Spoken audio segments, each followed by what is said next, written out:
Hello friends, welcome back to the next session of OCM. Chapter number first हमने start किया था और business and profession देखने के बाद आज हम पढ़ने वाले हैं हमारा थर्ड टॉपिक जो है that is third economic activity and वो है हमारा एम्प्लॉयमेंट।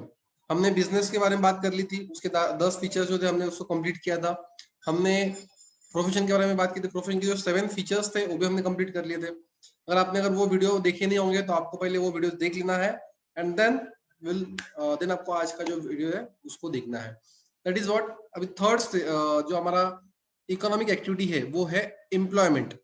ठीक है, तो सबसे पहले इकोनॉमिक एक्टिविटी क्या होती है रिवाइज कर लेंगे। ऐसी एक्टिविटी जो आपने पैसे कमाने के लिए किया है उसे हम कहते हैं इकोनॉमिक एक्टिविटी। उसमें 3 चीजें आपको दी थी, 3 कैटेगरी होती है, 3 टाइप होते हैं। एक था बिजनेस, दूसरा था प्रोफेशन एंड थर्ड है employment. Right, okay. Now business profession होने के बाद थर्ड आज हम पढ़ रहे हैं एम्प्लॉयमेंट। एम्प्लॉयमेंट होता क्या है और उसके फीचर्स क्या है हमें पढ़ना है। एम्प्लॉयमेंट सिंपल भाषा में होता है आप एम्प्लॉयड हो, इसका मतलब कहता है you are working for other person. Okay, आप किसी दूसरे पर्सन के लिए काम कर रहे हो। किस चीज के लिए? पैसे के लिए। That person who is employing you is called as employer. जो पर्सन आपको एम्प्लॉय कर रहा है, आपको जॉब दे रहा है, उसे हम कहते हैं एम्प्लॉयर। एंड जो पर्सन काम करता है, जैसे एकदम आप अगर काम कर रहे हो दूसरे के यहाँ पे, आप कहे जाते हो एम्प्लॉई, है ना। एम्प्लॉयर एंड एम्प्लॉय दो लोग यहाँ पे होते हैं। एम्प्लॉयर मतलब होता है जो काम देता है एंड एम्प्लॉय मतलब क्या है, जो काम करता है उसे एम्प्लॉय कहते हैं। और काम करने के बदले एम्प्लॉय क्या करता है, एम्प्लॉय को कुछ पैसे देता है, उसे हम कहते हैं वेजेस और सैलरीज। ओके, पेमेंट जो होता है वो जॉब आप जब एक्सेप्ट करते हो उस टाइम पे आप डिसाइड करते हो कि आपको कितना पेमेंट मिलेगा। ठीक है, पेमेंट का इंटरवल क्या होगा वो भी आप डिसाइड करते हो जब आप जॉब एक्सेप्ट करते हो उसी वक्त। जैसे जनरली वेजेस जो होते हैं वो डेली बेसिस पे दिए जाते हैं या वीकली बेसिस पे दिए जाते हैं ना। डेली बेसिस पे या वीकली बेसिस पे आपको वेजेस दिए जाते हैं। जनरली वो फैक्ट्री वर्कर्स जो होते हैं उनको दिए जाते हैं। एंड सैलरी अगर है आपका व्हाइट कॉलर जॉब अगर है, सैलरी आपको मिलता है वो जनरली आपको मंथली दिया जाता है। एक मंथ होने के बाद उसके अगले महीने के आपको फर्स्ट वीक में आपको लास्ट मंथ का आपको सैलरी दिया जाता है। ठीक है, इस तरह से। अभी ऑब्वियसली आप काम क्यों कर रहे हो, आप जॉब दूसरे के पे जॉब क्यों करते हो? बिकॉज आपके खुद के पास इतना पैसा नहीं है कि आप खुद का कोई बिजनेस कर सको, या आपके पास कोई डिग्री अच्छा नहीं कि आप खुद का प्रोफेशन कर सको, तो इसलिए आप करते हो फिर आप किसी के दूसरे के यहाँ पे जॉब करते हो। ठीक है, तो क्यों करते हो? पैसे कमाने के लिए। ऑब्वियसली आपका जो घर है वो चलाने के लिए, पैसे कमाने के लिए आप जॉब करते हो। तो ये सारी बातें हमें पढ़ना है यहाँ पे। तो देखो सबसे पहले एम्प्लॉयमेंट का मीनिंग क्या है। It is economic activity in which people work for others. दूसरे के आप क्या, आप दूसरों के लिए काम करने वाले हो। Right, there is a employer employ relationship. Employer and employ दो लोग होते हैं यहाँ पे, वो रिलेशनशिप जॉब में हमेशा आपको देखने मिलता है। Employer is a person who offers the job. Employer क्या होता है? जो जॉब ऑफर करता है। And the person who accept the job is called as employ. जो आदमी जॉब एक्सेप्ट करता है उसे हम एम्प्लॉय कहते हैं। Remuneration and terms and conditions are agreed by both the parties. Remuneration मतलब सैलरी, जो पेमेंट देने वाले हो वो। एंड टर्म्स कंडीशंस क्या रहेंगी, वीक में कितने दिन काम करने हैं, कितने टाइमिंग क्या रहेगा, सुबह 10 बजे आना है या 11 बजे आना है, कितने शाम को कितने बजे तक काम करना पड़ेगा, है ना। कपड़े कुछ रूल फॉर्मल्स पहनना है या नहीं पहनना है, जो भी कुछ रूल्स टर्म्स कंडीशन जो भी रहेंगे, आपको साल में कितनी छुट्टियां मिलेगी। राइट, ये सारे जो टर्म्स कंडीशन होते हैं वो सारे जॉब आप जब जॉब एक्सेप्ट करते हो उस टाइम पे ही आपको दोनों को अग्री करना पड़ता है ना। तो और सैलरी कितना दिया जाएगा वो भी जॉब देने के टाइम पे क्या होगा, अग्री किया जाएगा दोनों के बीच में। ओके, नाउ फीचर्स की बात करेंगे। सिंपल फीचर्स है बहुत। बात करेंगे फर्स्ट एम। एम क्या है? एम्प्लॉयर और एम्प्लॉय दोनों का एम क्या है? पैसे कमाना। हम तो एम्प्लॉय की बात कर रहे हैं, बराबर है। एम्प्लॉय एम्प्लॉयमेंट में है, जॉब कर रहा है एम्प्लॉयर के पास पैसे कमाने के लिए। राइट, लेकिन ऑब्वियसली एम्प्लॉयर ने बिजनेस या प्रोफेशन जो भी चालू किया होगा क्यों किया होगा? वो भी पैसे कमाने के लिए किया होगा ना। वो आपको जॉब क्यों दे रहा है? अगर आपको एग्जाम्पल मंथ के और 10,000 रुपीज सैलरी दे रहा है तो ऑब्वियसली आपसे वो ज्यादा का काम करवा के लेगा जिससे उसे ज्यादा फायदा हो सके। आपको अगर 10,000 रुपए मंथली पेमेंट कर रहा है एज अ सैलरी, तो वो आपसे 10,000 रुपए से ज्यादा काम करवा के लेता है जिससे क्या है, उसको कुछ बेनिफिट मिल सके। राइट, अगर आप 10,000 को सैलरी देगा और अगर आप 5,000 रुपए का काम करेंगे, फिर will only work for 5,000 rupees, तो देन ऑब्वियसली उसको लॉस होगा ना, तो आपको काम पे रखेगा ही नहीं हो। समझते आपको? तो दोनों का एम होता है पैसे कमाना, है ना। देखो, the main aim is to earn money by meeting needs of employees and employer. Employer की नीड भी एंड एम्प्लॉयर की भी। एम्प्लॉय का नीड होता है कि उसको सैलरी मिल जाए, एंड एम्प्लॉयर का नीड होता है कि उस आदमी से, जो एम्प्लॉय है, उससे काम करवा के ले, जिससे उसका सेल बढ़े, या जो भी उसका काम है उसको वो बढ़ा सके। समझे आपको? फर्स्ट। सेकेंड जो है क्वालिफिकेशंस। अभी क्वालिफिकेशन में क्या आता है कि आप अगर एम्प्लॉय, आप अगर किसी के यहाँ पे जॉब करने चाहते हो, तो कुछ क्वालिफिकेशन ऐसा है क्या जो रिक्वायर्ड होता है? तो answer is it may be it depends upon the nature of work, है ना। आप क्या काम करना चाहते हो, आप क्या जॉब एक्सेप्ट कर रहे हो, उस पर डिपेंड करता है कि क्वालिफिकेशन रिक्वायर्ड है या नहीं है। There are some jobs in which the qualification is required, जैसे एग्जांपल टीचर है, राइट। अगर आपको एज अ टीचर कहीं पे कॉलेज में जॉब करना है, तो यहाँ पे आपको बीएड जो लगता है, या आपको नेट सेट जो लगता है, राइट, नेशनल एलिजिबिलिटी टेस्ट होता है या स्टेट का होता है, तो आपको वो क्लियर करना जरूरी है। एमकॉम जरूरी होता है कॉमर्स के कॉलेज के लिए, सीनियर कॉलेज के लिए। तो इसका मतलब क्या कि कुछ क्वालिफिकेशन वहां पे रिक्वायर्ड है। अगर आपके पास क्वालिफिकेशन है, तभी आप उस जॉब के लिए अप्लाई कर सकते हो, आपको जॉब मिल सकता है, बराबर है। But there are some jobs in which there is no qualification required. कुछ जॉब ऐसे भी होते हैं जहां पे कुछ क्वालिफिकेशन रिक्वायर्ड नहीं होते हैं। फॉर एग्जाम्पल, अगर आपको सपोज फैक्ट्री में वर्कर्स चाहिए है काम करने के लिए, तो वहां पे आप सोचेगा क्या वो आदमी थोड़ी एमबी होना चाहिए, है ना, वो आदमी थोड़ी डॉक्टर होना चाहिए, नहीं। आपको अगर कामगार ना वर्कर चाहिए है, तो फिर जरूरी क्या है, उसका फिजिकल स्ट्रेंथ जरूरी है, राइट। तो वहां पे डिग्री की जरूरत नहीं होती है। समझा जो आपको? पढ़ेंगे हम लोग। Each job require some qualification ना, हर जॉब को कुछ ना कुछ क्वालिफिकेशन चाहिए होता है, कुछ जगह पे नहीं भी चलता है, नहीं रहा तो भी चलता है। स्किल्ड और unskilled labour is required as per the nature of the job, है ना। स्किल है, अनस्किल्ड है, जो लेबर है वो किस पे डिपेंड करेगा, काम का नेचर क्या है। हमें होता है जैसा अगर आपको कुछ मतलब, है ना, जहाँ पे आपको एजुकेशन रिक्वायर्ड होता है, जैसा टीचिंग की बात करेंगे, या सपोज कोई फाइनेंस की आपकी कंपनी है ना, आपकी बैंकिंग का कंपनी है, तो ऑब्वियसली वहां पे क्या है, कुछ ना कुछ तो आप एजुकेशन का रिक्वायरमेंट रखेंगे ना, आपका जो स्टाफ रहेगा उनसे, बराबर है।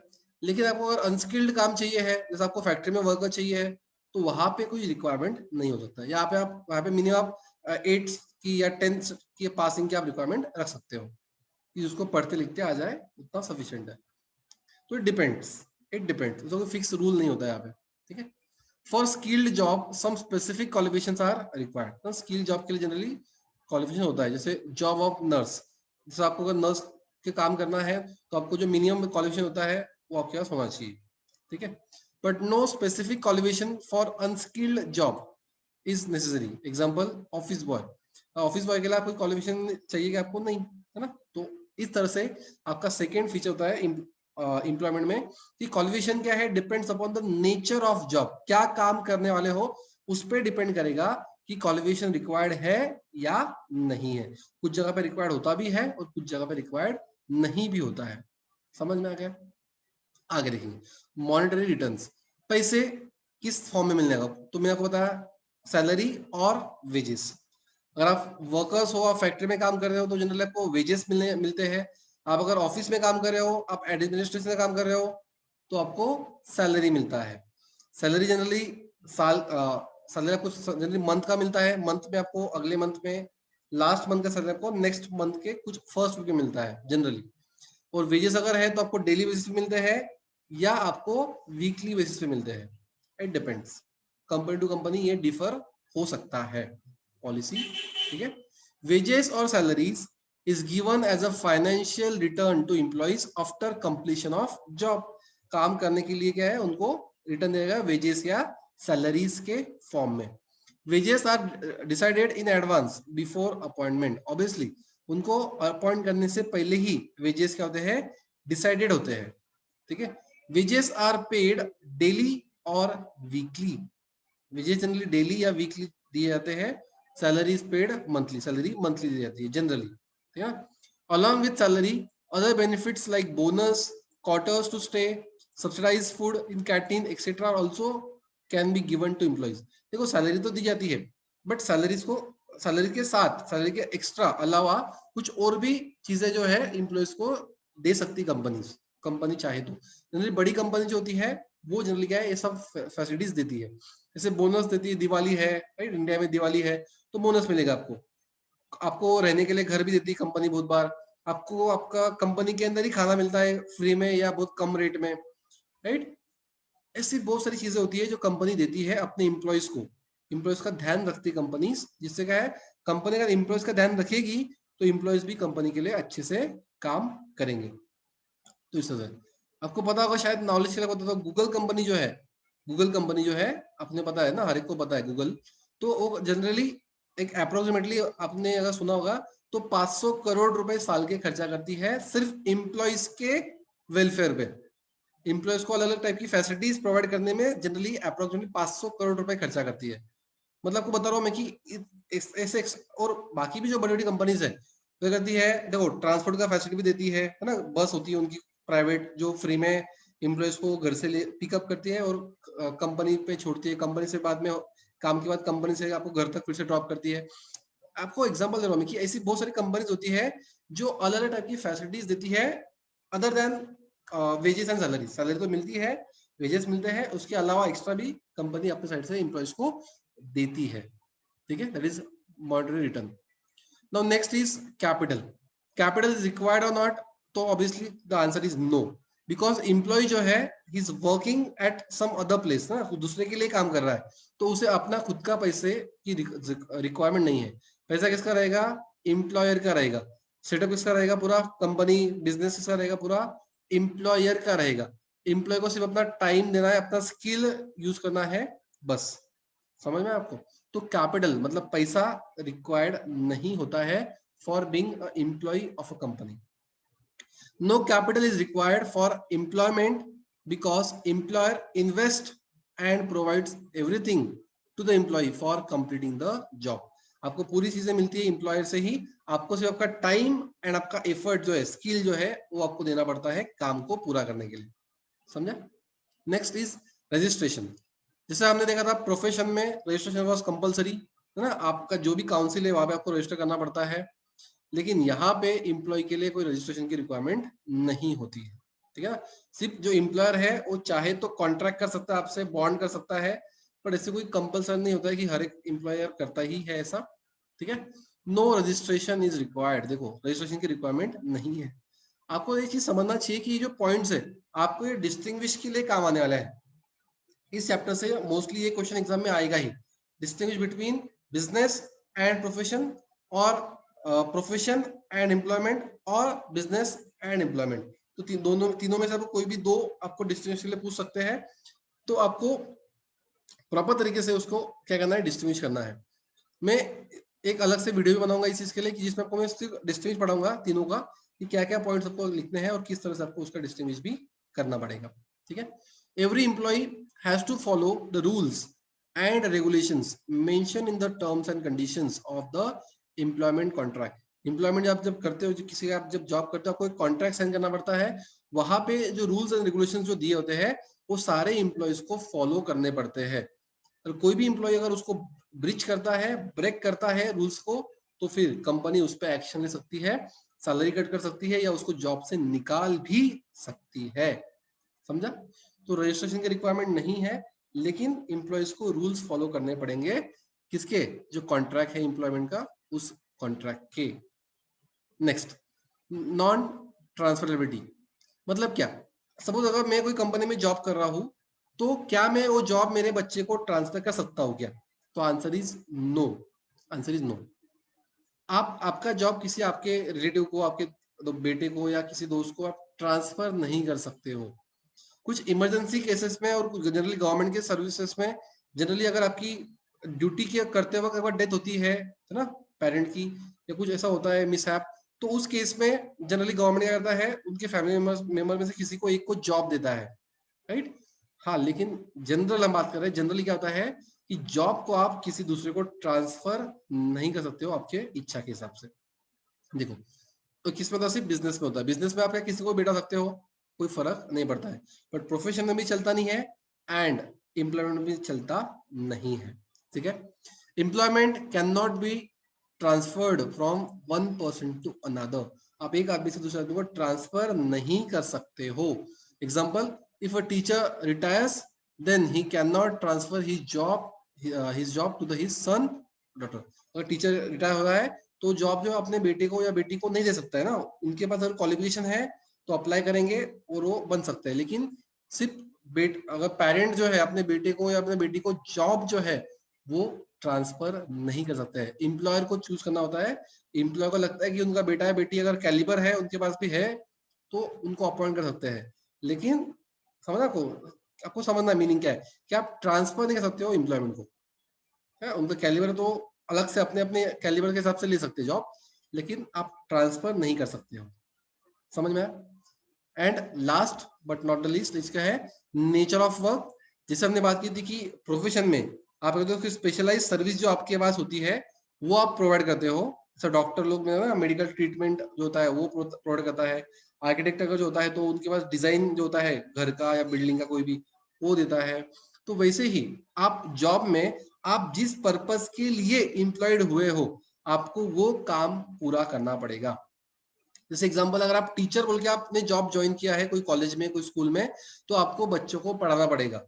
जो भी और रिक्वायर्ड जॉब होते हैं टीचर के, आपको वो काम परफॉर्म करने पड़ेंगे। आप अगर मैकेनिक बोल के कोई कार की कोई इसमें लगे हो गैरेज में, तो आपको फिर वहां पे क्या कार को रिपेयर करना पड़ेगा। आपको ध्यान में आ रहा है आप क्या जगह पे कौन से कंपनी में आप ज्वाइन हुए हो एज एम्प्लॉयड, एज एम्प्लॉयमेंट मतलब एज एम्प्लॉय कहाँ पे ज्वाइन हुए हो, आपको क्या काम करने के लिए बोला गया है, आपको वो काम परफॉर्म करना पड़ेगा। उसे हम कहते हैं नेचर ऑफ वर्क, मतलब क्या काम आपको करना है एम्प्लॉयमेंट में। तो जो प्रोफाइल आपका है ना, जिस कंपनी में आप लगे हो आपको जो काम दिया गया है आपको वो काम परफॉर्म करना पड़ेगा। Every employ is expected to complete the work which is given to him. जो काम उसको दिया गया है वो काम उसने करना चाहिए, ये उससे एक्सपेक्टेड होता है। Nature of job decide the nature of work. उसका जॉब क्या है उस पर डिपेंड करेगा कि उसको क्या काम करना है। हर एक को सेम काम नहीं करना होता है। समझ आपको, कंपनी में आप बड़ी बड़ी कंपनी देखते हो, जब बैंक की आप बात करते हो तो एक जन क्या करता है बैंक में डिपॉजिट एक्सेप्ट करता है ना, आप लोग क्या करते हो कैश जमा करते हो, तो एक एम्प्लॉय करता है कैश जमा करता है। एक क्या करता है कैश को विड्रॉल के अलग विंडो होता है एग्जांपल के लिए, वहां पे वो क्या करता है कैश को देता है। बराबर है। एक आदमी होता है जो करता है चेक का क्लियरिंग का काम करता है, चेक आते हैं तो वो क्या करता है उसका एंट्री वगैरह पास करता है, वो काम वो करता है। एक आदमी होता है बैठा हुआ जो आपको क्या करता है आपको इन्फॉर्मेशन प्रोवाइड करता है। आपको कुछ भी चीज के बारे में कुछ इन्फॉर्मेशन चाहिए है, कुछ आपको क्वेरी है, तो आप उस आदमी को जाके पूछ सकते हो।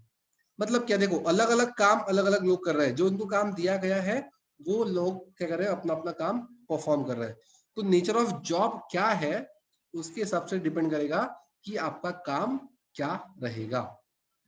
ओके, चलो तो यहाँ पे हम रुकेंगे। हमारा ये क्वेश्चन भी आज कंप्लीट हो चुका है। आगे हम अगले जो हमारे टॉपिक है उसको भी हम कंप्लीट करेंगे।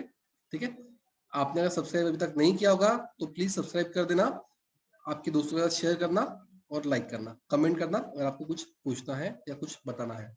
Thank you very much.